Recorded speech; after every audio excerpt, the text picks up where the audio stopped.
맞습니다. 축복합니다라고 했으면 뭐라고 대답을 좀 해주셔야 되는데 아무도 대꾸를 안 하셔가지고 삐졌습니다. 그래서 삐진 마음으로 설교할 수 없길래 다시 합니다. 사랑하는 성도 여러분, 사랑하고 축복합니다. 고맙습니다. 마음이 좀 놓이네요. 이스라엘의 두 번째 임금이 다윗이죠. 오늘 다윗 이야기를 하고자 하는데요. 다윗이 이제 40년 동안 임금으로 있다가 이제 40년 통치의 말년에 되었을 때에 아들 솔로몬에게 나라를 물려줘야 되지 않겠습니까? 그래서 그 작업을 하게 됩니다. 솔로몬에게 나라를 물려주기 위해서 작업을 하는 중에 국책 사업 하나를 벌이게 되는데 그것이 바로 호구조사, 인구조사라는 겁니다. 다윗이 인구조사를 해야 됐던 이유는 정치적으로는 당연히 필요한 일입니다. 인구조사를 해야만 몇 명이 살고 있는지를 확인해야만 세금을 부과할 수 있습니다. 또 인구조사를 해서 몇 명이 있는지를 확인해 둬야만 유사시 예를 들어서 전쟁이 났을 때 군사를 모집을 할 수가 있었습니다. 그러니까 다윗이 인구조사를 했어요. 그런데 이것이 인구조사하는 것이 정치적으로는 당연한 일이고 아버지로서 아들에게 나라를 물려줄 때 훌륭한 일이었음에도 불구하고 하나님은 이 일에 대해서 못마땅하게 생각하셨습니다.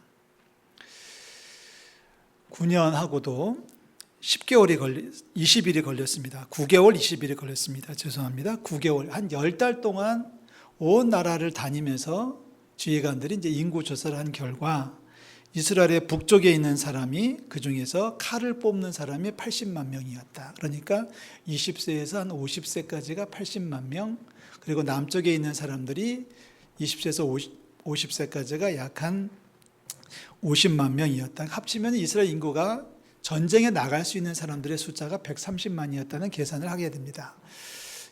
9달하고도 20일 만에 나온 결론인데요. 그렇다면 이 일이 끝난 다음에 다윗이 뉘우치기를 시작합니다. 그리고 하나님은 다윗을 심판을 하십니다. 징계를 하십니다. 하나님께서 선지자를 보내가지고 선택지를 주죠. 3가지 중에 하나를 선택해라. 7년 동안 기근이 임할 거냐, 아니면 3개월 동안 적들에게 쫓겨다닐 거냐, 아니면 3일 동안 전염병으로 고생할 거냐. 선택지를 받은 다윗이 이 3가지의 선택지 중에서 마지막 것을 선택합니다.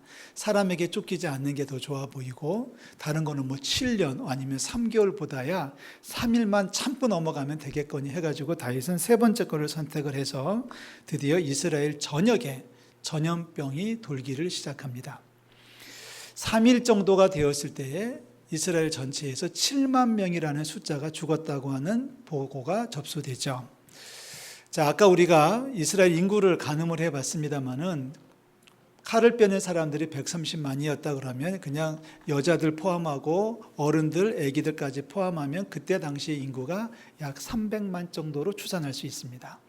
300만 중에서 7만 명이 죽는다라고 하는 것은 어마어마한 숫자가 사망을 했다는 이야기죠. 드디어 이제 죽음의 사자, 전염병으로 치는 죽음의 사자가 예루살렘 성으로 접근을 하기 시작했습니다. 아마 정황으로 본다면 아직까지는 예루살렘 성 안에는 전염병이 돌지 않은 것 같아요. 그런데 그 예루살렘 성 안으로 이제 죽음의 사자가 접근을 하고 있을 때에 죽음의 사자가 여부수 사람 아라우나의 타작마당에 도착을 하게 되죠. 이 아라우나라고 하는 사람이 곡식을 터는 이 타작마당은 예루살렘 성의 바로 북쪽 바깥에 있습니다. 성 바깥에 평평한 지역입니다. 그 지역에 이제 거기서 타작마당을 운영하고 있던 사람이 아라우나였는데 이제 선지자 가시라고 하는 선지자가 다윗에게 이렇게 요청을 합니다. 저 아라우나의 타작마당을 매입을 해서요. 그래서 거기서 하나님 앞에 제단을 쌓으십시다 라고 하는 제안을 하게 됩니다. 이 말을 들은 다윗이 답답하죠. 속상하죠. 임금으로서 백성들이 7만 명이 막 며칠 사이에 죽어 나갔는데 어느 임금이 편하겠습니까? 그래서 이미 다윗은 하나님 앞에 용서를 구해요. 17절 우리가 읽지 않았습니다. 17절에 보면 다윗이 정신을 차리죠. 하나님 잘못했습니다. 저 백성들이 잘못이 뭐가 있습니까? 백성들이 잘못한 게 뭐가 있습니까? 차라리 저나 저희 집을 치세요 하면서 하나님 앞에 빌기를 시작하거든요. 그러니까 하나님께서 아라우나의 타작마당을 보여주며 제사를 드려라고 말씀하셨고, 이제 다윗은 아라우나의 타작마당에서 제사를 하려고 타작마당으로 올라갑니다. 아라우나가 딱 보더니 임금이 막 오잖아요. 그러니까 이제 깜짝 놀라가지고 어쩐 일입니까 하고 인사를 나눈 다음에 이만저만 하다 그러니까 마음대로 쓰세요, 마음대로 하세요라고 이제 자기 타작마당과 소를 내어줍니다. 우리 성경에는 소라고 되어 있는데 원문에는 소가 여러 마리입니다. 근데 다윗은 거저 가져갈 수 없다고 하고 그것을 50세겔, 은 50세겔에 매입을 합니다. 땅이 몇 평인지도 모르겠고 소가 몇 마리인지도 모르겠지만 은 50세겔은 지금 돈으로 환산하면 약 300만 원 정도의 계산이 나옵니다. 그 돈으로 타작마당을 사고 소를 사고 이것저것을 준비해 가지고 이제 다윗은 거기서 제사를 드렸다라고 이야기를 하고 있습니다. 그 결과 어떻게 됐을까요? 여러분 25절 말씀을 보시죠. 25절 말씀 다 같이 읽습니다.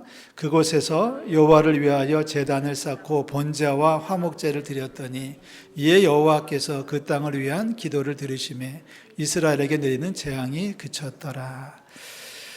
저는 25절 말씀에 우리가 오늘 무게를 좀 달아야 될 것 같습니다.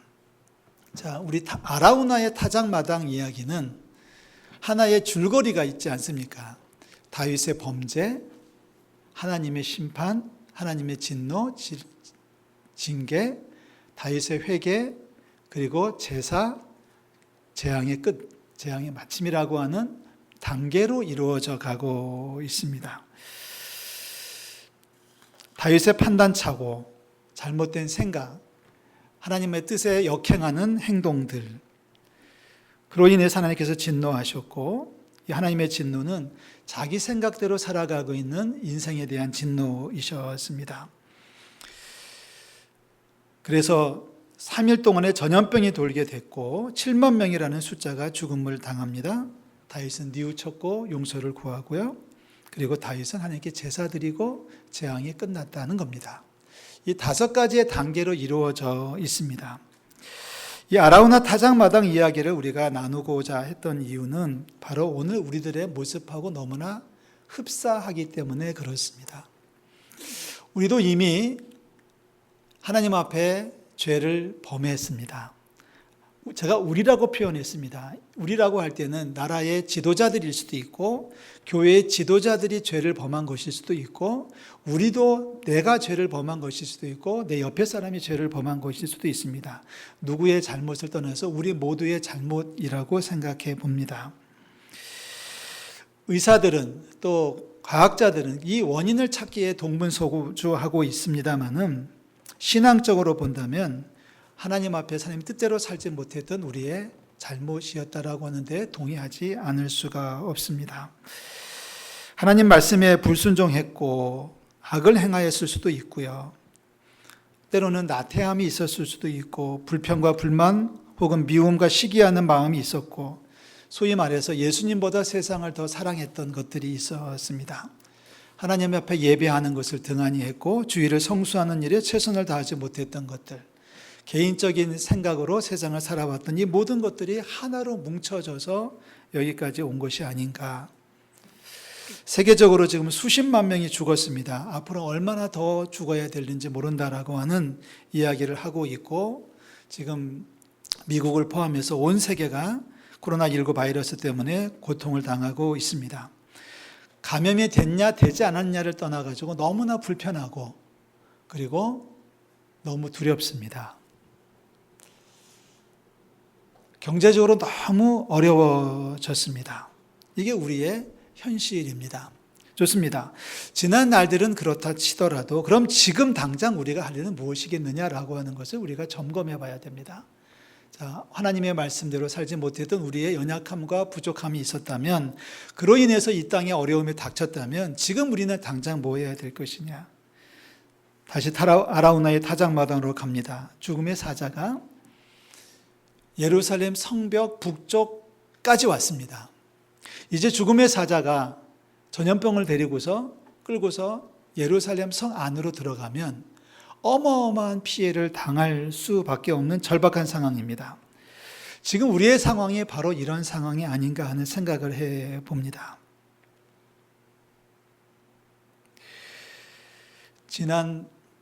지지난주에 방역당국에서 참으로 예상하지 못했던 지침을 내려보냈습니다.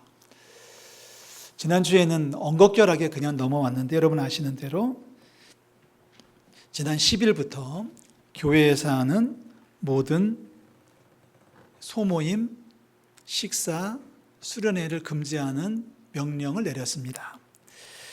예배를 제외한 모든 소그룹 모임, 식사, 수련회를 금지한다. 만약 이를 어길 시에는 300만 원의 벌금을 부과한다. 목사로서 굉장히 화가 났습니다.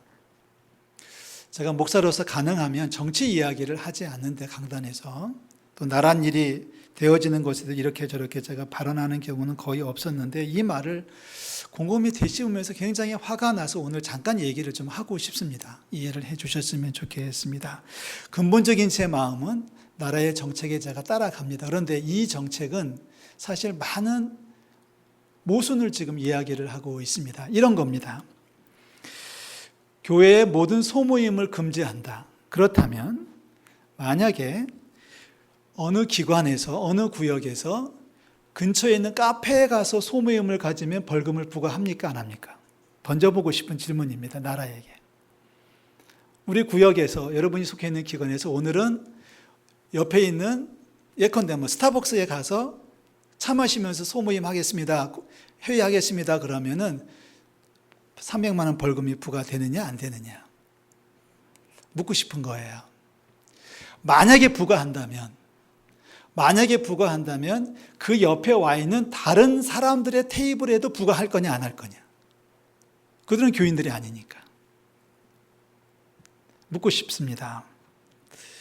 그렇다면 일반 고객들한테는 벌금을 부과하지 않으면서 왜 교인들한테만 부과하느냐.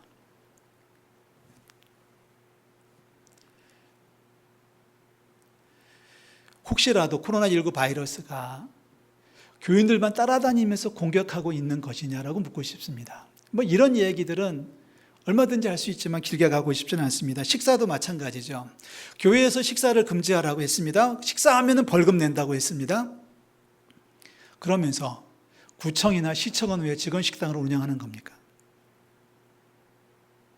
교회에서 수련회 가지 말라고 했습니다. 그런데 왜 어디는 연수를 하고 행사를 진행하고 있습니까? 정부에게 묻고 싶은 이야기입니다.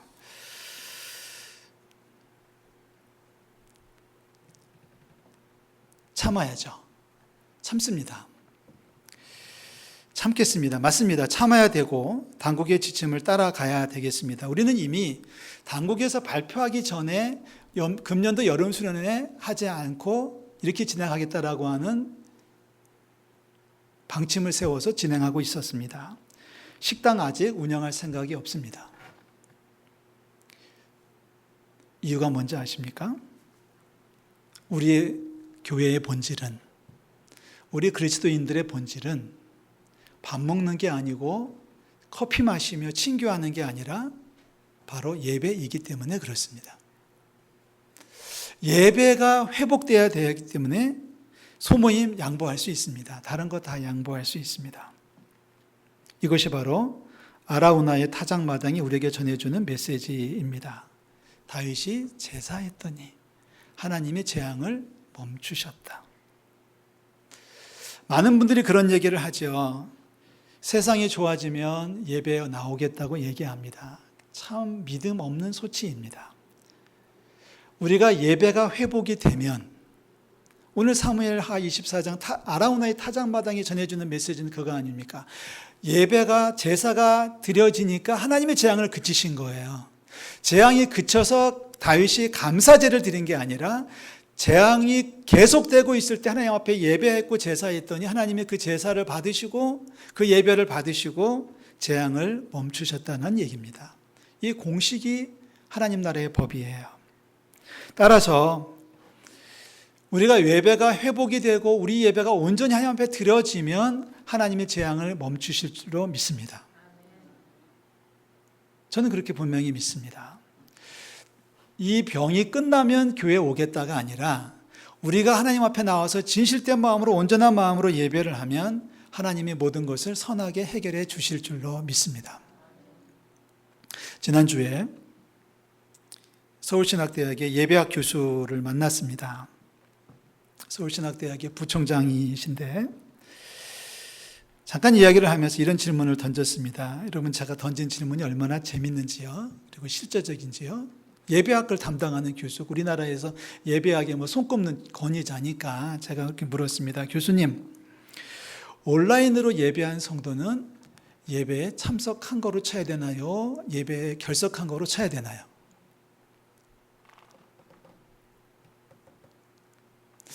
자, 우리가 이제 출석을 체크하지 않습니까? 구역장님들께서 출석을 체크해 주시는데 이런 질문을 받아요. 목사님, 누구누구는 집에서 온라인으로 예배했대요. 출석으로 할까요? 결석으로 할까요? 제가 황당하더라고요. 출석으로 할 수 있고 결석으로도 할 수 있는데 그 문제를 이제 예배학 담당하시는 교수님에게 물었더니 교수님께서 몇 가지 쭉 설명을 하시면서 원칙을 제시해 주시면서 이제 같이 이제 교수로서 목사로서 같이 나눴던 대화를 정리해 보면 그렇습니다. 첫째, 예배는 우리가 은천교회에 속해 있다면 은천교회에 와서 예배하는 게 정상입니다. 첫째, 내가 속한 교회에서 예배하는 것이 원칙입니다. 출장을 갔다거나 혹은 병원에 입원을 했다거나 마음 부득이하게 예배를 나올 수 없는 상황이 있을 수도 있지만 그것은 1년에 한두 번 있을까 말까 하는 건데 제1 원칙은 예배는 내가 속한 교회에 와서 예배하는 것이 원칙이다. 두 번째, 요즘 코로나 때문에 문제는 있겠습니다만은 원칙은 그렇습니다. 내가 만약에 이러한 저만한 이유가 있어서 본교회 예배를 참석할 수 없다면 차선은 가까운 데 가서 예배하는 게 원칙이다. 온라인 예배가 원칙이 아니란 얘기예요. 온라인 예배는 그 다음이에요. 내가 본교회에 나올 수 없는 상황이라면 멀리 출장을 갔다거나 이유가 있겠죠. 그렇다면 그냥 인터넷 켜놓고 온라인 예배를 했습니다가 그게 정답이 아니라 가까운 교회 가서 예배하는 게 원칙이라는 거예요. 셋째, 그럼에도 불구하고 가까운 교회조차도 갈 수 없는 상황이라면, 그래서 온라인으로 예배할 수밖에 없다면 온 마음과 정성과 뜻을 다해서 예배에 참여해라. 그러면 하나님께서 사정을 봐주실 수도 있을 것 같다고 조심스럽게 생각합니다가 교수님의 이야기입니다. 참 말이 길어졌죠? 그래도 된다가 아니라 하나님이 받아주실 수 있을지도 모른다는 거예요. 받아주시겠죠. 요즘 같은 세상은 받아주시겠죠. 만약에 우리가 예를 들어서 예배당에 올 수 있는데 게을러서 예배를 못 왔다든지, 세상에 빠져가지고 예배를 못 왔다든지, 혹은 온라인 앞에 있으면서도 복장도 갖추지 못하고 그냥 소파에 깊숙이 빠져가지고 찬송할 때도 찬송도 안 하고 있고 수박 까먹고 있으면서도 말씀을 듣는다면 그것을 예배라고 할 수 없다라는 것이 예배학 전공자들의 이야기입니다. 저도 동의합니다. 세 가지 원칙을 기억하십시오. 자, 어느 경우에나 예배는 본교회에서 예배해야 된다. 만약에 그럴 수 없는 피치 못할 사정이 있다면 가까운 예배당을 찾아가서 예배해라. 그것도 어렵다면 있는 자리에서 온라인으로라도 예배할 수 있다는 겁니다. 그에 더불어서 한두 가지만 더 첨가를 해드린다면 요즘 같은 코로나 시대에 문제가 되는 건 그거 아닙니까? 내가 감염 증세가 없는데 무증상이었는데 나도 모르게 감염돼 있다가 나도 모르게 전파하는 경우가 있습니다. 여러분, 그럴 경우라도, 그럴 위험이 있다고 할지라도 예배는 예배해야 됩니다. 왜요? 예배해야 재앙이 멈추기 때문입니다. 우리가 조심해야 되겠죠. 얼마 전에 그런 사건이 있지 않았습니까? 해열제 먹으면서 여행했던 사람들. 이거는 이거는 죄예요. 증상이 있는데 증상을 감추고 여행을 하고, 이건 잘못인 거죠. 자가격리가 돼 있는 사람이 빠져나와가지고 놀러 다니는 것은 죄죠. 이거는 법적으로도 죄지만 신앙적 양심에도 잘못입니다. 그런데 한 가지만 더 얘기하십시다. 어떤 사람이 아무렇지도 않아서 예배에 왔는데 누군가에게 감염이 돼서 생활에 지장을 받는다고 할지라도 하나님은 그분의 예배하는 심령에 하늘의 복을 더해 주실 줄로 믿습니다. 반대로도 가능하겠죠. 어떤 사람이 아무렇지도 않아서 내 옆에 앉아서 예배를 했는데 그분 때문에 내가 감염이 될 수 있습니다. 그분도 몰랐는데, 자기도 병이 있는 줄 몰랐는데 나중에 보니까 병에 걸려 있다고 해가지고 알고 보니까 동선 파악하다 보니까 예배하는 사람들 다 조사받아야 되고 교회가 폐쇄돼야 된다, 이런 얘기 하지 않습니까? 그래서 오늘 유 목사님이 중간중간에 사진을 찍어 놓으셨어요. 누가 옆에 앉았는지를 확인해 두려고. 여기 앉아 계신 분이 감염이 되면 저기 계신 분은 아무 문제 없습니다. 물론 교회는 2주간 폐쇄가 되겠지만, 여러분, 그런 상황이 벌어진다고 할지라도 그분을 비난하지 마십시다.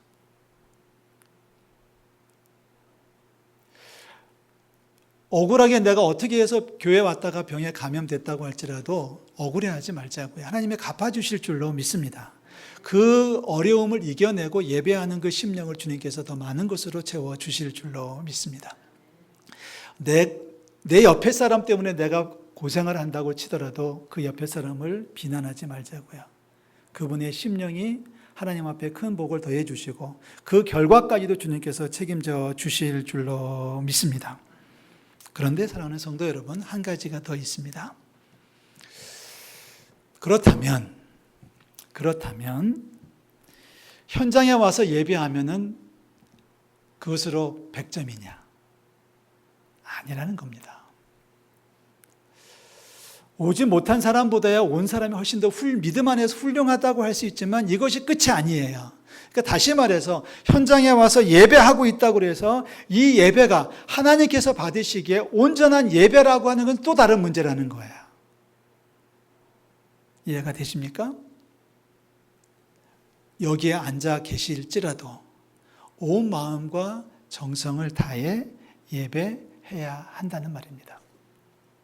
이게 예배했다는 뜻입니다. 몸은 와 있지만 생각은 다른 데 가 있고 집중하지 못하고 따라오지 못하고 그러면서 그냥 설렁설렁 예배 시간만 소위 때우고 돌아가는 발걸음은 죄송합니다.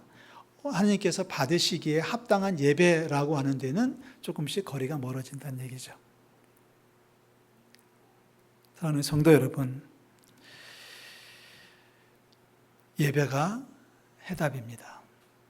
적어도 아라우나의 타작마당에 주는 기호는 그렇습니다. 범죄, 재앙, 회개, 제사, 마침입니다. 지금 우리는 네 번째 단계를 지금 달려가고 있습니다. 이미 많은 사람들이 피해를 보고 있지만 이것이 언제 끝날까요? 언제 끝날까요? 우리 교회가 하나님 앞에 진정으로 온전한 심령으로 하나님 받으시기에 합당한 예배를 드린다면, 아니 더 나아가서 온 우리나라 사람들이 하나님 앞에 진실된 마음으로 무릎을 꿇을 수만 있다면 하나님께서 재앙을 끝내실 줄로 저는 믿습니다. 하나님의 손이 짧아서 마치지 못하시는 것도 아니고요. 하나님께서 여전히 화가 나신 것도 아니에요. 하나님은 지금 멈추고 싶으신 거예요. 멈추고 싶으신데 거기 보면 그런 말이 있거든요. 하나님도 재앙 내리는 걸 좀 후회하셨다는 말씀이 나오거든요. 하나님도 멈추고 싶으신데 뭔가 보고 싶은 거예요. 뭘 보고 싶냐면 하나님 앞에 무릎을 꿇는 다윗의 모습을 보고 싶은 거예요. 하나님 앞에 제사하는 다윗의 아름다운 마음을 하나님은 확인하고 싶으신 거예요. 결국 다윗이 그렇게 하니까 하나님께서 그 땅을 위한 기도를 들으심에 이스라엘에게 내리는 재앙이 그쳤다. 여러분, 이것은 우리 신앙생활의 공식이에요. 전쟁도 마찬가지입니다. 전쟁도 마찬가지예요. 전쟁이 나서 남자들이 다 군대에 끌려가고 얘들도 다 잡혀가고 막 이랬을 때에 하나님께서 회복의 말씀을 주시거든요. 예레미야 33장 이야기입니다. 회복의 말씀을 주시면서 하시는 말씀이 무엇이냐면 이 땅에, 예루살렘 이 땅에 하나님께 제사하는 자들의 소리가 들려올 것이다. 이게 회복이에요. 신랑의 소리, 신부의 소리, 기뻐하는 소리가 들릴 것이다. 그런데 정말 들려줘야 될 소리가 뭐냐면 하나님께 예배하고 하나님께 찬양하는 소리가 들려올 날이 올 것이다 라고 약속을 해주고 계십니다. 전쟁도 마찬가지입니다. 전쟁만 마찬가지인 게 여러분 계시록 읽으시면서 발견하시는 놀라운 진리가 하나 있습니다. 요한계시록은 맨날 불심판, 무슨 심판만 있는 줄 아십니까? 요한계시록에 제일 많이 등장하는 이야기는 천군 천사가 하나님을 찬양했다라고 하는 메시지입니다. 마지막 날의 모습은 심판이 아니라 14만 4천 명이 어린 양의 피로 씻어서 깨끗함을 받은 사람들이, 십자가의 군병들이 하나님 앞에 온전한 마음으로 나아가서 하나님을 찬양하는 날이 될 것이다가 이 세상의 마지막 날의 모습이에요. 그게 예배예요. 우리 자신 한번 돌아보면서 예배를 회복하는 우리 성도들 되시기를 주의 이름으로 축원합니다. 우리가 진정으로 예배할 때 하나님께서 우리의 가정을 회복시켜 주실 줄로 믿습니다. 예배 시간을 마치기 위해서 헐레벌떡 달려와 보신 적이 있으세요? 예배하면서 정말 솔로로 찬양하듯이 찬송을 목청 높게 하나님을 높여 부르셔 본 적이 있으십니까? 말씀을 듣는 20분, 25분 짧은 시간임에도 시작부터 끝까지 정말 한 단어도 놓치지 않겠다는 마음으로 말씀을 집중해 보신 적이 있으십니까? 지금 제가 이 시간에 말씀을 전하면서도 졸고 있는 사람들이 있거든요. 그러면서 하나님 앞에 도와주세요, 도와주세요, 회복시켜 주세요라고 하는 말이 과연 합당한 예배자로 서 있느냐고 묻고 싶은 거예요. 아니에요. 신앙생활 그렇게 하면 안 돼요. 사랑하는 성도 여러분, 예수 잘 믿으시기를 주의 이름으로 축원합니다. 기도하겠습니다. 하나님 아버지, 은혜와 사랑을 감사드립니다. 아라우나의 타작마당